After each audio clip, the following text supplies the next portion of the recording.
secondary school students. Let's proceed to The platform's popularity of US soldiers firing into the air and ground at Kabul airport in late August as crowds of desperate Afghans tried to force their way onto the airfield. The footage was posted by a US Marine guarding the airport. It depicts service members throwing smoke grenades, firing warning shots and pointing their weapons at civilians, with women and children among them. American officials earlier confirmed too that warning shots were indeed fired as a means of crowd control. Kabul airport is now devoid of Western troops and under Taliban control. The US military tried to destroy whatever equipment they could before leaving, which can also be seen in the Marines' video here. Our senior correspondent, Murad Gazdiev, reports next from the airport. This place looks very different to what we arrived to during the evacuation.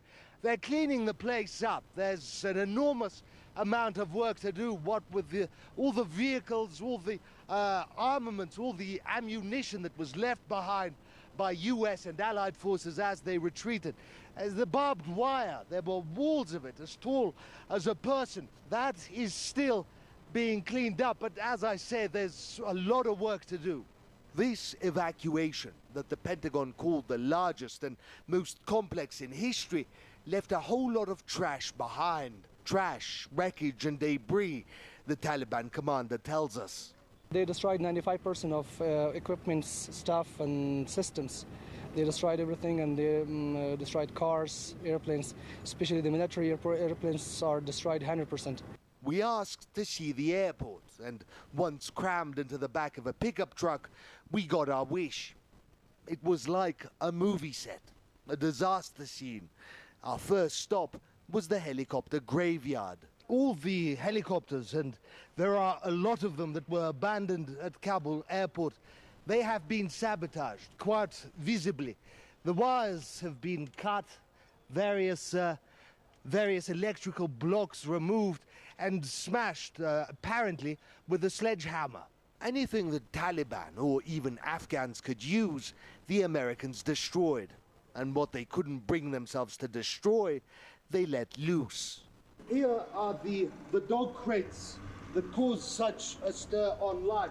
We have learned that yes, many of the dogs were left behind by American forces, but they weren't locked in crates as we had been led to believe. They were let go. Evidently, someone, before the final US troops had taken off, someone had opened all the crates and left them with food. Online, animal activists have mobilized in the thousands. They're incensed that the American troops could have left behind these dogs right there next to the runway, at the mercy of the Taliban. The Americans left the dogs to get out from their specific places, but our teams and our officials called the in charge of those dogs, and today they came to the port and they are trying to collect the dogs, and they are trying to facilitate for them and what they need to give them. All we can say that they are safe. This may be just what the Taliban needs, a PR stunt. Collect the dogs, hand them over to activists and reap the humanitarian glory. Alternatively, they may have enough on their plate. See, the Americans didn't just destroy the helicopters and vehicles, they trashed much more than that. When I visit at the morning to the airport, so I saw a lot of destructions here. Many things were destroyed. I don't know who did this. Actually, American was there. We've got damage in the rudder section. You can see at the back side of me. It was also damaged, but fortunately, by the help of Allah, we made it and we make it correct. The other interesting thing about the airport is the hundreds of armored diplomatic vehicles that have been left here, abandoned during the evacuation. They used these vehicles to block off roads while the evacuation was underway. This is passport control at Kabul International Airport. This is the state that it was left in after the evacuation was complete. For some reason, other than destroying all the military vehicles and aircraft that the United States left behind, they also destroyed much of the airport's civilian infrastructure. Computers, x-rays, cameras, even arrival and departure screens. Here, they're saying it was the Americans who cut the power cables, knocked over the monitors, smashed windows and kicked in doors, even looted the vending machines. Why? Perhaps boredom, perhaps hate. You don't end a 20-year war and leave in a humiliating evacuation without feeling a little bit of spite. Murad Gazdiev, RT, Kabul, Afghanistan. Meanwhile, with some European countries refusing to take Afghan refugees, a recent joint statement from the EU has pledged €300 million to help nations who border Afghanistan deal with the flow of newcomers. Over the past few days, thousands of Afghan refugees have entered Pakistan, setting up a makeshift camp near one border crossing. The country is already home to about 1.5 million Afghans, and Islamabad has recently announced it's closing the crossing due to the sheer volume of people arriving. Don Corter takes a closer look at another migrant crisis in the making. As the U.S. fled war-torn Afghanistan, it left countless thousands either displaced or scrambling to leave the country. And now Europeans are having flashbacks of the 2015 migration crisis.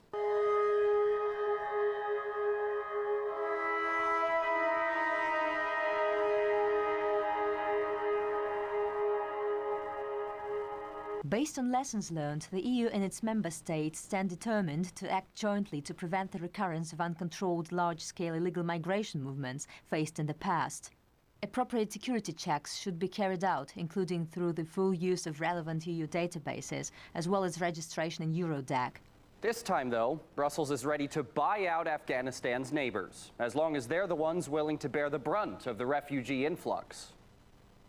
The EU will engage and strengthen its support to third countries, in particular the neighbouring and transit countries, hosting large numbers of migrants and refugees, to reinforce their capacities to provide protection, dignified and safe reception conditions, and sustainable livelihood for refugees and host communities.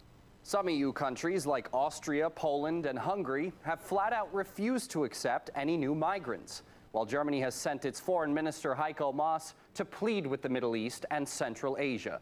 But many countries are already at full capacity. Iran and Pakistan, for example, saw the highest influx of Afghans last year, with the latter accepting nearly 1.5 million new asylum seekers. The question is of capacity.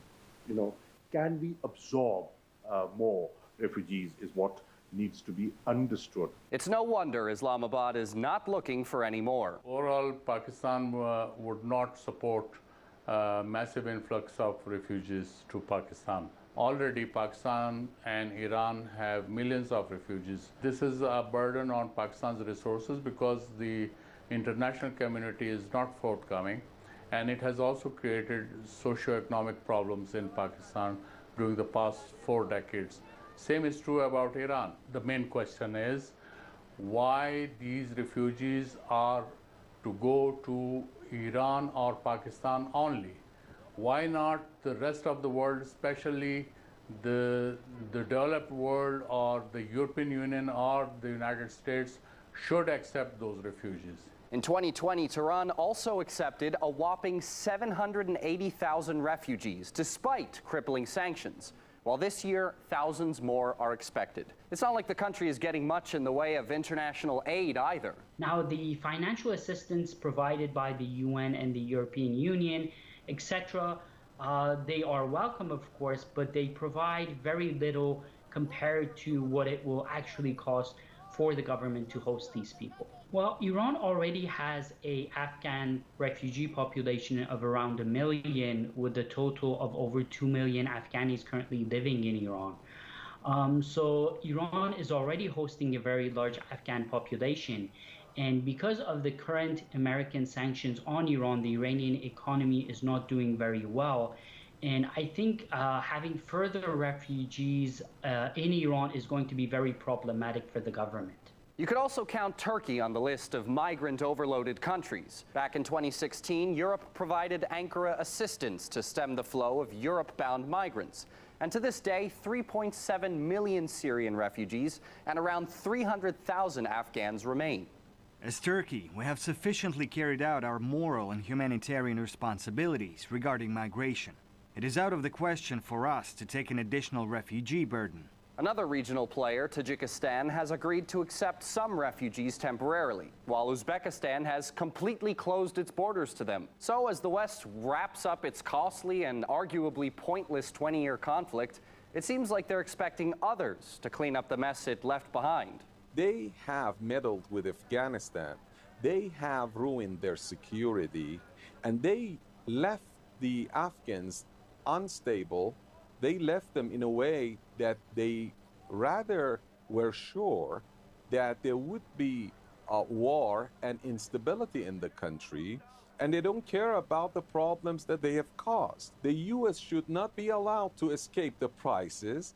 The Europeans who aided the United States, they should not be allowed to escape the prices. They are the first and main party that are needed to pay the price for their, for the fire that they started in this region. In other news tonight, 11 people have died in New York and New Jersey as Hurricane Ida continues to wreak havoc in the United States. The hurricane is now recognised as one of the strongest in American history. Well, the storm had previously hit southern regions of the US, but is now continuing its way across the northeast, flooding neighbourhoods, causing widespread power outages and plenty of destruction. New York and New Jersey have already declared a state of emergency, while it's being reported that tornadoes have also ripped through parts of Pennsylvania and Maryland. Now, Edward Snowden has slammed Apple for what he believes to be an encroachment on privacy. He says could lead to governments trawling through your phone. The US tech giant says it wants to scan content on users' mobiles in an effort to crack down on child pornography. However, the NSA whistleblower warns that once it starts to fish for such files, it opens the door for governments to search for other behaviour deemed to be criminal. Instead of a private company scanning their files in the cloud on their systems, now they're doing it on your phone.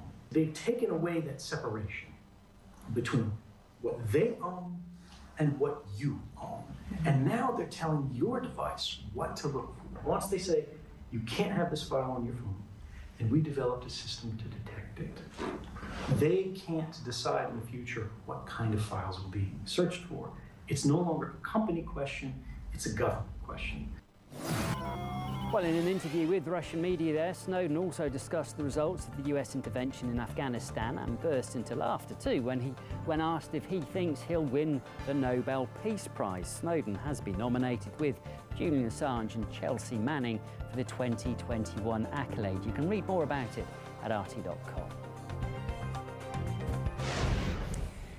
Now, it is time to get back on board on a cruise with a difference, because icebergs and Arctic animals are all part of today's report from the Russian nuclear icebreaker, taking our correspondent to the North Pole. Braving the cold once again is Konstantin Droshkov. Previously. So we're departing from the city of Murmansk, the home port of the world's only nuclear icebreaker fleet.